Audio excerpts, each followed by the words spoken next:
I wanted to thank everyone for coming out today. We're talking about our 2015 fiscal year budget that takes effect in July of this year. And I wanted to hold the press conference out here at our bus barn at Middle Street because we're very proud, all of us in the city, whether we're on the council or in the executive branch, of the operation out here. It's the back of the house operation for the bus. And anyone who walks around this place, I think this place is cleaner than any of our garages. It's definitely more clean than my garage. Tools are put away, there's no oil on the floor, and as I've told the folks before, you drop a musubi down here, you can pick it up, nothing's gonna be stuck to it. You can still eat it, even with the 40-second rule.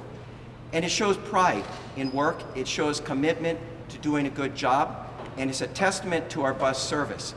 And it's just one of the examples. The other one is, garbage pickup. I mean, we see our garbage getting taken away every day in the green, blue, or gray bin, but you don't see where it goes, how it's handled. And we get on a bus every day, and it's clean, and you get to where you want, but you don't know what happens. And for those buses to be out on the street, they need to be repaired, like we're standing right here behind me today. So I wanted to hold it here, and that's why we're here. And for those who covered my State of the City address, I ended with this request. I didn't want to let fear keep us what we need to do, what needs to get done. And sometimes bold action needs to be taken, risk needs to be taken, sometimes unpopular revenue-raising measures need to be looked at. And there is risk here. But if we let risk hold us back, we don't move forward. The other thing is I don't want politics to keep us from doing what's right. I love the job of mayor. And I think being a mayor of a major city like Honolulu is the best job you can have in America today, civil service type job, bar none. And at the same time, it's where things get done. And sometimes for me, the most frustrating part is the political side.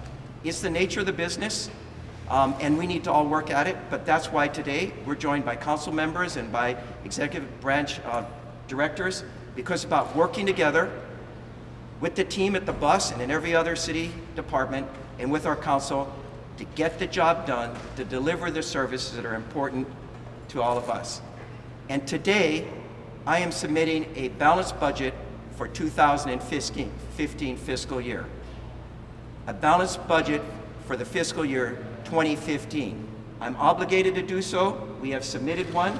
We have it out on the table, and the council is obligated to pass a balanced budget. We both need to do our homework. And this budget is unlike any other budget ever done before in any previous administration in some basic ways. But first, it focuses on core services. I believe that's the most important job of any mayor. Core services, infrastructure. Not nice to have, but need to have. Road repaving, fixing sewers, making more bus routes available to the public, fixing up our parks better. These are the kind of things we need to focus on, but at the same time exercising strong fiscal prudence. Strong fiscal prudence. And this budget is about strong fiscal prudence. And it's about improving efficiencies in our budget process, and that's where it's more different than ever before. And I'll get into that in a little bit of detail. But before I do, I want to talk a little bit about where we spend our money in the 2015 budget. And I wanted to point out a couple of things that jump out at you right away. The largest component, 19.5%, is public safety. And that's critical. We are one of the safest big cities in America today, and that just doesn't happen because we want it to happen. It happens because I and the council support public safety.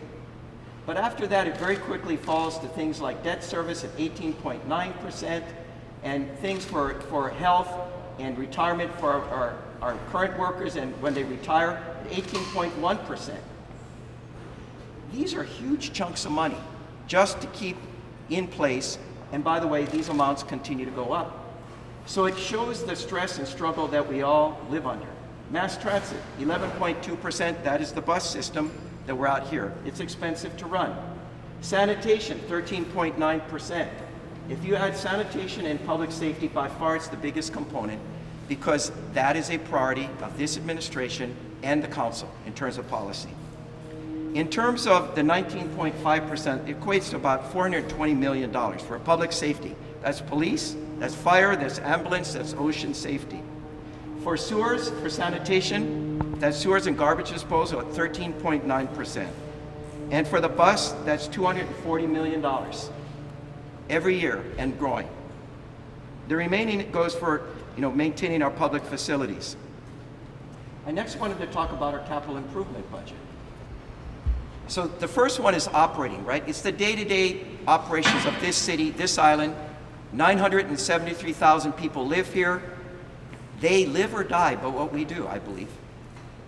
They depend on us to pick up their garbage, deliver their water, make sure the sewage goes away, the roads are repaved. A lot of that is operation, but we have capital program distribution too, where we're spending our money for capital. In our operating, we're spending a little over $2.1 billion.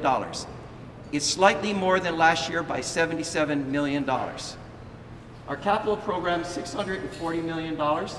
And if you look at this, what jumps out at you right away is look where the largest component of our investment is going. Wastewater consent decree at 36.0%, dropping down next to street rehabilitation at 21.9%. But what I want to focus on here, if you look at everything here, 90% of it is taking care of what we have.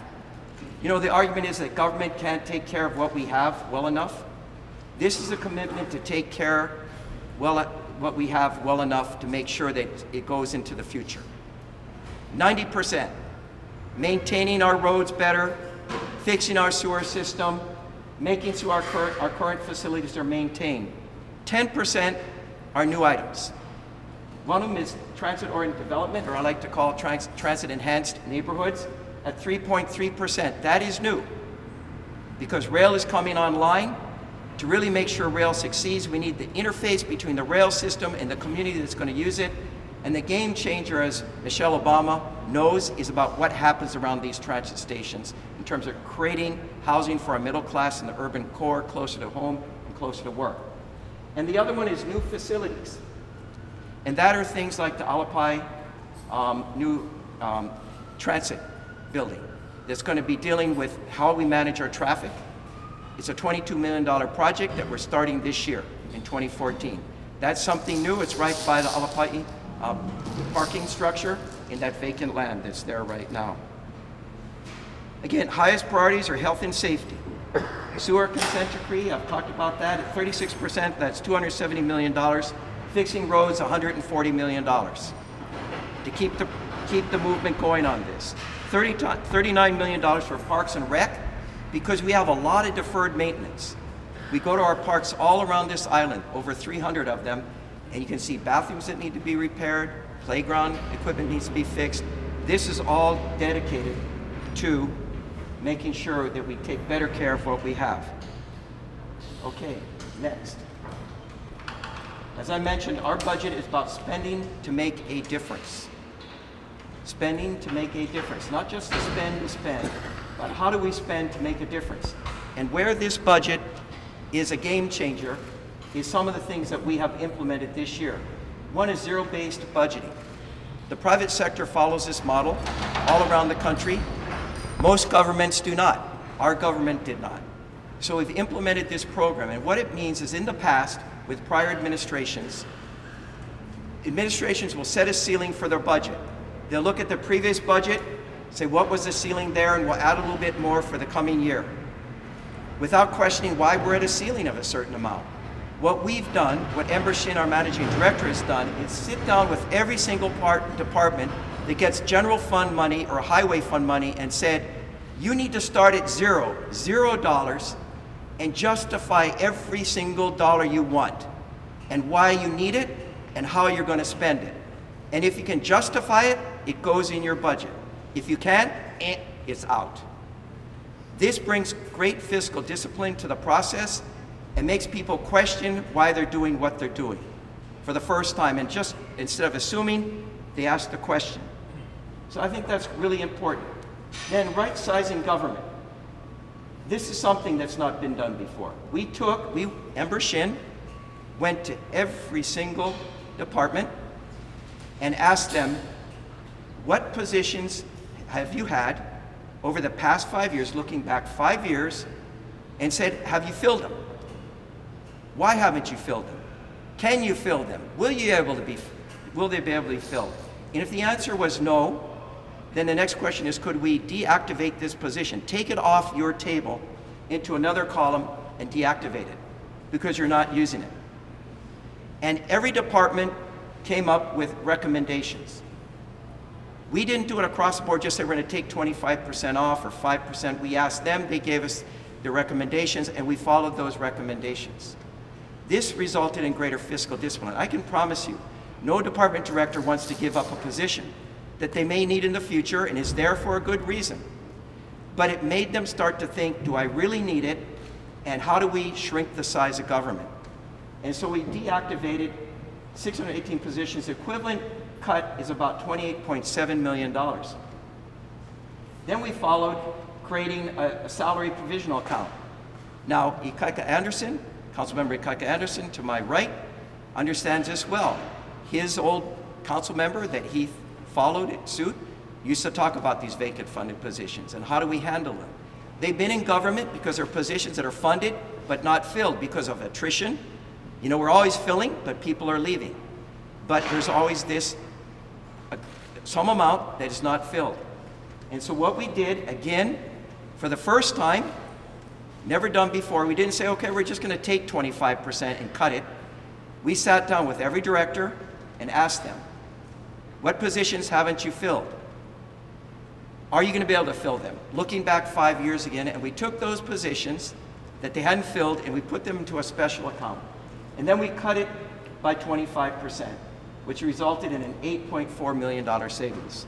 Again, this brings greater fiscal discipline and is something that I think is going to serve us well going forward well into the future.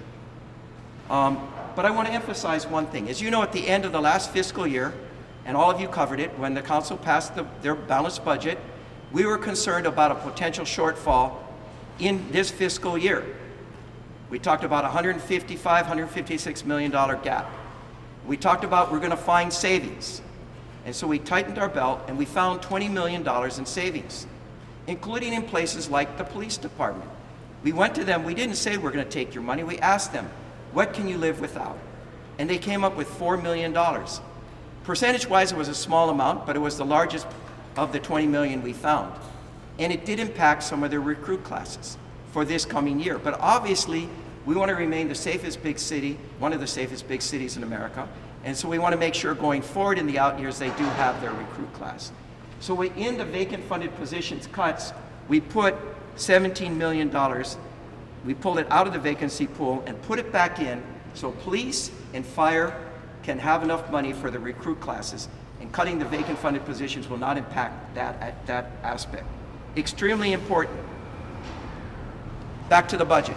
There's an executive summary, never done before. You usually get a mayor's message, which is kind of the spin on their budget. This is a more nuts and bolts, cut to the bone executive summary that explains what we did and why we did it. If you get most budgets from private sector companies or read their prospectus, there's an executive summary. We followed suit for the first time. It's tight, it's lean, it's mean, and the entire budget book was cut by 62 pages. All we have in our budget is information that you need. And we have a section about spending to make a difference, what the priorities are, and why we're doing what we're doing. And next year, we started to work on performance-based budgeting against the private sector, budgets based on performance. And otherwise, you get your money for what you do. And of course, in the private sector, if you don't do what you're going to do, you're going out of business.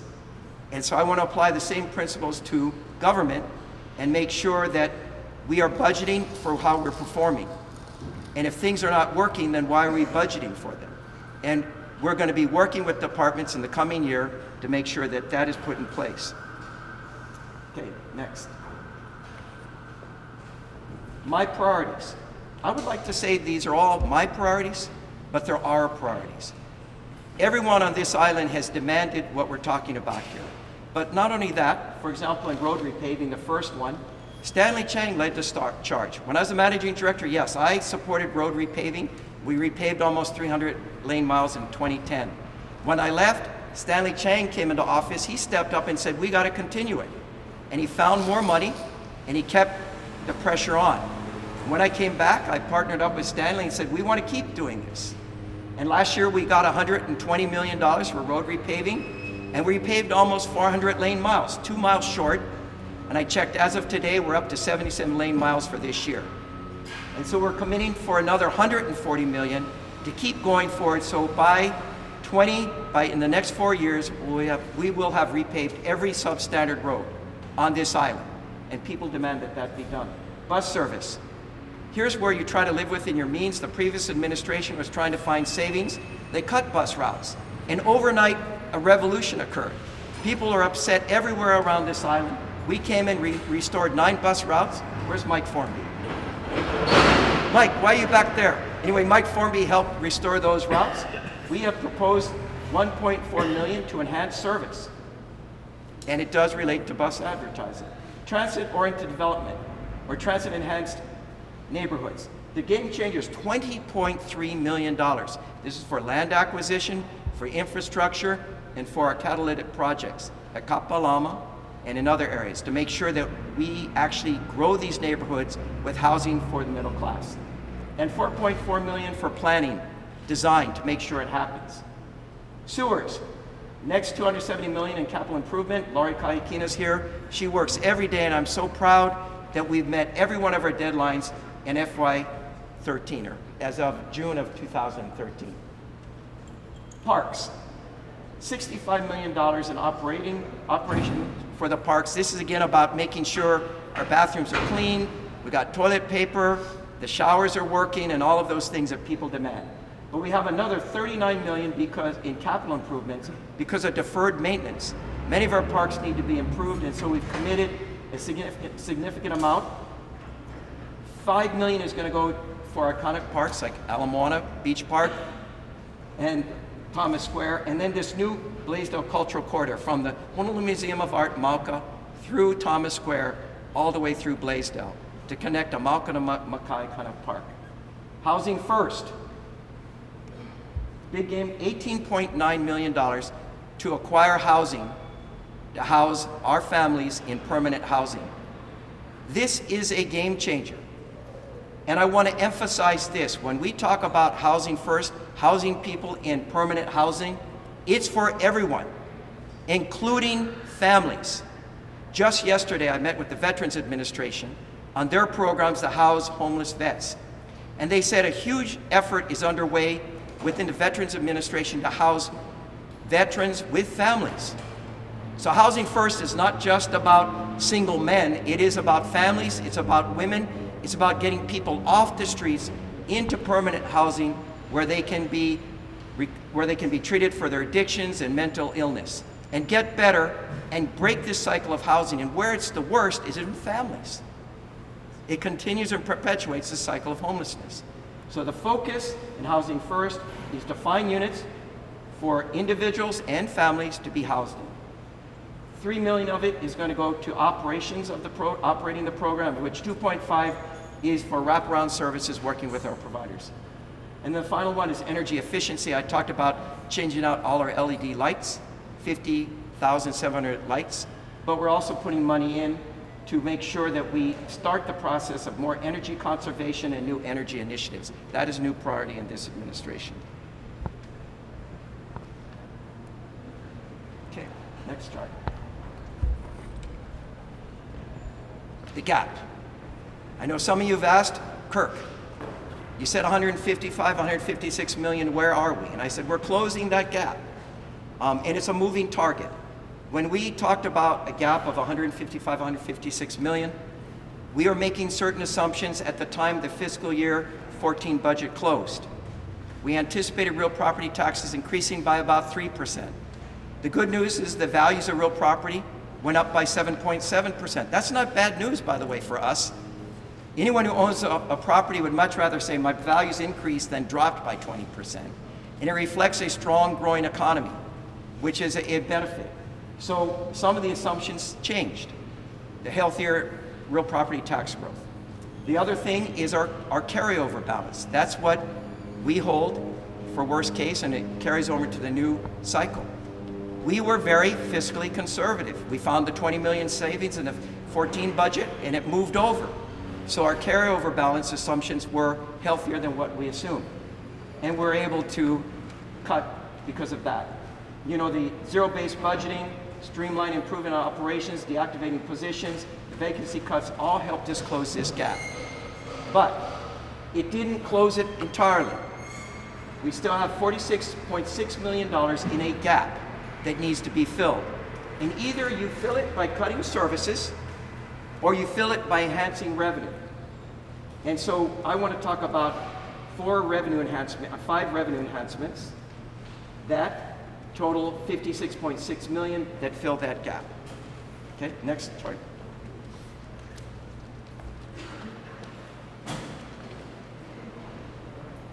So as you can see, here are the 5 enhancements. After the fiscal year 14 budget closed, I sat down with every council member. Partly at the beginning of the administration, Councilmember Anderson said better communication will help. And I like communications, absolutely. We came in, first 2 months, we're struggling to get our budget together, but we've been communicating pretty well ever since. I met multiple times with all 9 council members talking about how do we close this gap and various proposals to enhance revenue. Okay, who did they execute? And so I want to run through these 5 proposals. The first one, we created a new residential class called Residential A Property. It's for properties valued at $1 million or above who don't have a homeowner's exemption. What this means is someone who owns $1 million home or more, but doesn't live there. And we know there's folks who live on the mainland, the United States, or other parts of the country, or in Asia, who love Hawaii like all of us and would like to have a home on the water in a really great condo somewhere, you know, looking over the ocean, who buy it as an investment or a second or third or fourth, even fifth home. And so we created a separate class working with the council, and we now need to fill in what that property rate is going to be. And I'm proposing that it be a $2 increase from $3.50 to $5.50 per $1,000 in value. At a $2 increase, it will raise $26.4 million. And I'm hoping that the council will support this initiative. By the way, I submitted 10 bills, of which this was one of them, either creating new classes or taking away exemptions. And for the most part, they were unacceptable, but the council liked this one. But again, it's about working together. I talked multiple times in each one of those 10 enhancements or new classifications. The second one, which is brand new, is raising the real property tax rate for hotel and resort properties by $1 from $12.40 to $13.40 per $1,000 in valuation. It's an $8.2 million increase. We meet on a monthly basis with the hotel industry in Waikiki at the tourism at the convention center. I met with them on Monday. They always say we need to do more on homelessness in Waikiki. Stanley Chang reminds me of that too, and we do. They talk about maintaining the beaches better, restoring the beach. They talk about making sure our sidewalks are kept open. They talk about making sure roots from trees don't lift up the sidewalk. They talk about making sure everything is irrigated in water. They talk about our bathrooms need to be kept cleaner. All of that costs money. And so I told them, so they weren't surprised that I was proposing this. They weren't excited about it, but at the same time I told them if they want to see more improvements in Waikiki, that we need to find the revenue to do that, and I asked them to support it or help find other sources of revenue. Third one, bus advertising, which has been talked a lot about. We're out here today. We've talked about how a sign on a bus is not a billboard, and I do not support billboards. If we were to be able to go forward with this, and this bill sits in the budget committee, it's not dead. It sits there and can come out at any time. And I'm hoping once we lay out our entire budget with all the revenue enhancement, that the council will look at it seriously.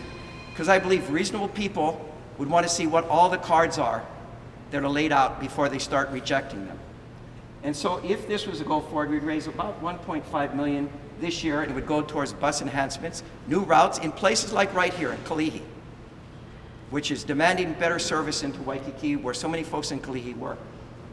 Trash pickup fees, we are proposing $10 a month for residences, and we're proposing to increase it for condominiums and townhouses. Right now, do you realize that the city picks up for free a number of condominiums and townhouses? The bulk of condominiums and townhouses on this island pay for trash pickup in a private way. We believe for equity, they pay real property taxes, but they have to pay for their garbage pickup, that it'd be fair to charge everyone. So our proposal is they'd be charged along with residences, and that this amount of money would go into a solid waste fund to be used to enhance and make sure our fund is healthy. And I know it's controversial. Again, that bill was discussed and voted on by the Budget Committee. It still sits, it is not dead, and I'm hoping that when we lay all of these out, that they'll go back, that the council look at it and discuss it, and say, I like this one now better, maybe I don't like this one, maybe they'll throw in a new one, and I'd like to work with them on new enhancements they may have. And then finally, plan reviews. As you know, that was before the Budget Committee, and that was set aside, like these other two, bus and garbage, and then it was brought out and moved out of committee. It's for charging for fees like reviewing an EIS. Right now, do you know that when we review an EIS, it costs about $10,000. We don't charge anything. So we're adding a fee to that. It's going to raise not a lot of money, 500,000 minimum, maybe 100,000. So these are all ways to look for ways to raise revenue. Okay, next chart. So I just wanted to emphasize a little bit more these special funds. And we have three up here. Our sewer fund, our transit fund, and our solid waste and refuse fund. These are funds, they're called special funds, and people pay fees, not taxes. These fees, there has to be a nexus between paying the fee and the service delivered. You pay a fee for sewage.